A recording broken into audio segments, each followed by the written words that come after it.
Hola, bon dia, benvinguts a la classe de socials. Què tal, com esteu? Espero que estigueu molt bé, esperem tots els profes que estigueu molt bé. Vaig a explicar-vos un poquet les tasques de socials, ¿vale? Anem a començar esta setmana, aquest és el meu mural per a fer socials, i així sempre l'identificareu, i anem a contar-vos un poquet, encara que ja ho hem vist a classe, un eix cronològic.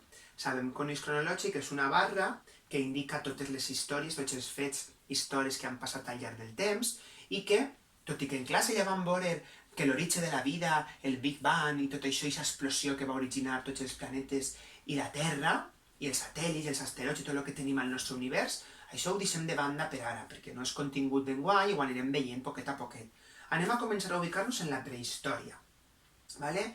I ho vaig a explicar-vos només un poquet el que és l'eix cronològic. La prehistòria és el temps més passat, que segur que us sona, el veurem en el següent vídeo, ¿vale? La prehistòria sabem que té, després en el següent vídeo aprofundirem, però que té diferents etapes, i sobretot el més important és que era aquest moment en el que recordareu que els monos arribarem a erguir-nos i a ser persones. Després de la prehistòria tenim l'edat antiga, que també té diferents fases. Després parlarem de l'edat mitjana.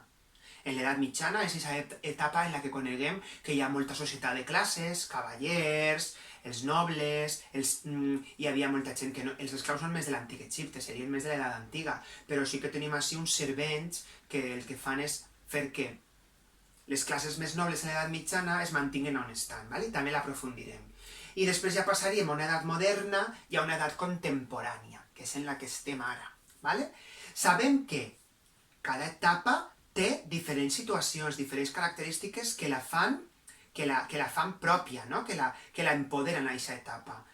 El que anem a veure en el vídeo d'avui és aquesta relació, el que hem vist en el vídeo d'avui és aquesta relació entre tot l'eix cronològic, i la tasca que tenim que fer la teniu així indicada al blog, ¿vale? El que es tracta és d'investigar sobre aquest moment que estem passant, aquest fet històric que estem passant i com ens va afectar en l'edat contemporània, ¿vale? Per tant, durant aquesta setmana en Ciències Socials, entendre en el vostre cap l'eix cronològic des de la prehistòria fins a l'edat moderna i l'edat contemporània i investigar sobre què està passant, ¿vale?